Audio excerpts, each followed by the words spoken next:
what's going on, guys? It's me, Train Man, and welcome back to the Zombie Train. This episode, we're going to be concluding our story about the Siege of Toronto. I meant to get the mayor's name. I forgot. I got it, and then I forgot it. Anyways, let me just go over real quick what we do this episode, as I do. We've got a new narrow gauge division, and this is a part of the map you've never seen before because it didn't exist before this episode. This is what's going to become Kerosene Valley. It's part of the Copper Mesa and Timber Peak Railroad. Which is something that Weibold built way back in the day and was using for filming narrow gauge episodes up until now. And, you know, with him moving out of Tain, he's not moving this with him, so I figured I might move it into the main map. That way, I can record it, he can still record with it if he takes the Iron Horseman route in order to record on. And this way we have our narrow gauge division in the route. So, you know, this will solve the problem of not having that. This is largely me reconnecting this because that's Johnstown right behind us, and it connects to a section of mainline that runs into the gorge past the dam. Now, these are areas you haven't seen or may not be familiar with, but this is a lot of basically civil engineering trying to figure out what to do. Anyways, let's move on. Where we left off with me running the train away from Toronto with several 100,000 zombies in tow. And this was a lot because they had time to accumulate, and they came from Buffalo, and they came from Kitchener and Hamilton and London, Canada. And part of them from Detroit. You know, Detroit was bad enough on its own, but Kingston, to an extent, Syracuse, Rochester, Erie, all around there, all these cities were dead. Dead to the point where there were few, if any, survivors remaining, and Toronto was a pretty decent holdout. I told you they were building infrastructure on the second, third floors of buildings at the lowest, knocked out all the staircases, which was a genius maneuver. It's kind of mandatory if you're going to hunker down in a building. Can't stay on the first floor. Not smart. And they were getting confined. They were in a couple of main blocks. Like, I think their western... They didn't get to the railroad yard, the CPR Toronto yard there. One of their main roads was, like, Parkside. It runs to the waterfront, and there's a nice big park. That, of course, they couldn't cross that, and the rest of it, there just wasn't enough infrastructure, so that was, like, their boundary there. And that's where they started building after we pulled the zombies away. Keep in mind, what I'm about to tell you takes place over a period of days, if not weeks. Because zombies do not move all too quickly, as you would probably figure. They're Zax, they kind of lumber, they're not very good. Every once in a long while, you'll get one that's sort of figured out how to do anything a little bit faster than shambling. I've found, you know, one in a 1,000 or 1 in 10,000 that can figure out how to climb a ladder. And, you know, they're not smart. They're exceptionally persistent, but they're not smart by any stretch of the imagination. Anyways, so we ran the train out of town. We had plenty of zombies behind us, and we could run fairly slowly. We burned through a lot of coal doing this. But we could run fairly slowly, and we ran it towards Detroit. We ran, like, in a westerly direction, and in the meantime, you know, most of these Zax pulled away. They followed us because we were making a huge commotion. I told them to settle down. You know, we'd gotten on the radio at this point. We'd had some actual personal communication, but it was mostly just shouting from building to train. So we'd gotten them on the radio, and we had ourselves, you know, we had them locked in. They had us locked in. We had lines of communication open. So what it was is, okay, you know, I know you can get across the border, you know, I know you have supplies to make a run for it there, and I know you've got, you know, the ability to go places now that we've pulled these Zax out. So the goal was, okay, they're going to go out and they're going to scavenge every bit of weaponry and ammunition that they could possibly find. This was a serious drain on the stores. Ours and the stores of everybody around it, which is why they had to get very defensive after this. But we brought them all the way out to around Detroit. We turned the train around. We, at about 50 miles an hour, went back through the horde. And that was a lot of running to get through all these zombies. They'd piled up. They were like around that lake, Lake St. Clair. They were all piled up on the shores of the lake, and plenty of them were in the lake. But we managed to get through them, head back the other direction. When we made it to the other side of the lake and open it up, open clear, they had, because in this day you could still get fuel, like automobile fuel. They brought out to us load after load after load of weapons and ammunition. And what we did is we worked our way back towards Toronto at a pace of about 5 miles an hour. And in this time, we had people leaning out of like all the windows. We had some people on the roof. We had some people on flat cars, on box cars, leaning out of the caboose. Even, I didn't do much leaning out and shooting because I was trying to drive. But we had a couple people leaning out of the cab.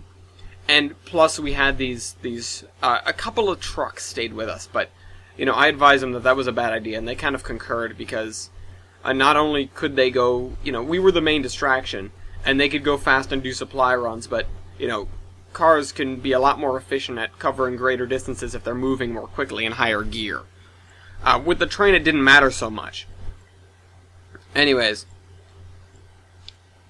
so we ran this, and by the time we'd got it back to Toronto, we'd thinned the herd enough that the people on the new wall were able to take it. And keep in mind, this is not, it ended up being concrete later. But keep in mind, this is a wall that was thrown together in a very short period of time. It was more like, it was wood, it was scavenged parts of buildings, it was metal, like, corrugated metal sheets. And it extended up the main road. They added a cover, they built a wall around the rail yard, because they figured that was important. They built a wall around the other rail yard. They built a wall along the rail line, that was their northern border. And they built one along the river as well, that goes through, what is this river here? Well, actually it's a park, it's a river. I don't know what the name of this river is. I'm looking at a map now because I have trouble remembering something from, so much happens, Anyways, so they did something that the walls of Worcester did, but on a much more massive scale. And they had all sorts of rail yards encompassed. And they said, when that was taken care of, they basically said to us, we're going to stay around for as long as we physically can. We've got a lot of metropolitan area. We've got a lot of area, period. We've got a lot of wall to cover. But we've got all these facilities, and they're going to be in a safe location. So if you ever need help, come back to us. Because, the mayor, he said, the mayor basically admitted that he owed us big time. And that echoed out. Frankly, sort of ingenious, and it wasn't even completely my idea. Part of it, the rounding up of supplies was more the mayor's idea. The running the train slowly, using the train as a weapons platform was more my idea. They just wanted them to leave them out there, and I said, no, they're going to come back. Obviously they're going to come back, and, it's not like anyone disagreed with that notion. It was just sort of like, well, we'll have ourselves taken care of by the time there, and I've managed to convince them that, no, you need to do this now. And that was something that really needed a rallying cry. So anyways, I was able to take the water level back. Water level route came through Albany. Albany was troublesome, but Albany, Springfield, down to Hartford, down to New Haven. Got down to New Haven. Came in the gates. They had gates at this point. They had freaking gates. They're a pretty big waterborne sort of city there, so they had plenty of waterfront to take care. And zombies can walk underwater more or less. They're not very good at it. They go pretty slow, and it'll make them decompose a little bit quicker, which they don't decompose entirely quickly at all. But they've got a lot of waterfront. They haven't got as much locomotive facility, but they've got some facility. So we come back into New Haven, and we are like immediately hailed as some sort of heroes. And because, word goes faster than we could, obviously. It took us a day or two to get back to New Haven. After this all was over. And they go, oh, you guys are great. You guys are gonna, They basically said, okay, you can do this and this and this and that and the other thing, and freaking that's how we started doing supply runs. I've got to check the timeline now. So we started running between Toronto and New Haven on a more or less regular basis. And this was via the water level route through Buffalo, Albany, Springfield, and down to New Haven. It wasn't too hard, except for in the Berkshires, but I'd done that before, and that's when I really got the handle on the engine. You know what, let me bring up the timeline here, because we've got maybe 5 more minutes of video. So, also the timeline is wrong, so that's not helpful. What else happened? So we get this, we're doing this, we're making bank, so to speak. You know, we are, you know what, I should just swap this line here is wrong, so I can move that's down in August. The Siege of Toronto was up in March. Donadio had already taken command of Quonset at this point. Now, Donadio, I believe his first name is Charles. He ran a rival to the Block Island Ferry, which got shut down twice. And so he sort of has a vested... You know, he has not a hatred of the people of Block Island, but he has this animosity against them, because they very forcefully have rebuked him. You know, the Block Island Ferry Corporation runs from, not Quonset Point, but it runs from Galilee in Rhode Island to Block Island, which is a little island off the shore. It's about 10 square miles. This place became known as the New Republic of Block Island very shortly after Donadio took command of Quonset Point. And that started this rivalry, because Quonset was one of the only places where you could moor. I mean, no, the ferries don't draft very much, so they could moor at Galilee still, but there weren't any supplies to be had at Galilee. This is kind of where the Islander Chronicles begin. I'm not sure if I should get into that now. But it was right around this time we come back, and we're running these supply runs, and we make contact with all these little groups. Donadio we already knew about. The Islanders we would know about shortly. That's what they ended up calling themselves in the end, the Islanders. And they became some of our closest allies, much to the hatred of Donadio.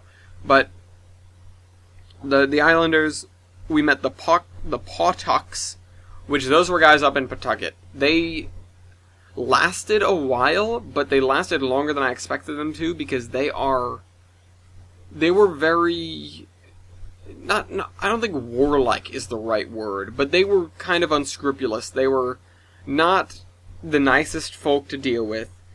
They kind of ran a counter society, you know, of what's the word? You know, it was a loot pillage sort of thing. They didn't really want to be our allies, but they kind of needed us, and at the same time we kind of needed them, because they held the main line through the area, and so it was sort of an alliance of necessity, of, you know, if anything. They didn't last hugely long, but they were there for a while. Their downfall was part of the downfall of Worcester, because that caused a cascading effect. Anyways, downfall of Worcester is something to cover later. How much more time have I got? Again, if you want, that was a good way to start off. If you guys want a specific topic for me to cover, you know, I could, you know, the Islander Chronicles are something that take a while. The downfall of Worcester is something else. Stealing the Constitution, and I don't mean the document, I mean the ship.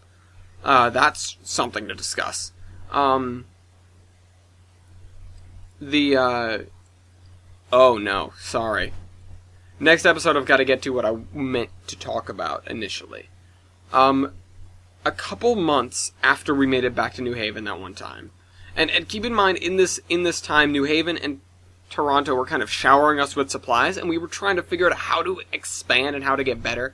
Toronto started, you know, basically being like, oh, we'll do whatever we you know, we kept helping them, we kept just being there for them, and it got to the point where they were, you know, they were almost wholly, you know, they weren't necessarily dependent on us completely, but they were dependent on us to maintain, you know, modern civility. They they retained a fairly high standard of living, even compared to New Haven. And I mean, it's no small part because they had massive source of fresh water right there. But we garnered a lot of support then, and it was like, okay, well, maybe we should get another engine. And the one I could think of was Nickel Plate 765 out in Fort Wayne, and it was either in excursion service at that point, or it was very close to being. This was end of 2012 is when everything went down, remember? And so we pulled this engine out, we got it running, and we gave it to them. And they started running this train then, and so we were free to do all of these things. That's why we made these alliances. That's why we, were able to do all that. And then one day, a nuclear-powered aircraft carrier, this is the Enterprise being the flagship of what was left of the fleet, shows up in New Haven, and that's when stuff got real. Anyways, I'll see you next week. Trainman out.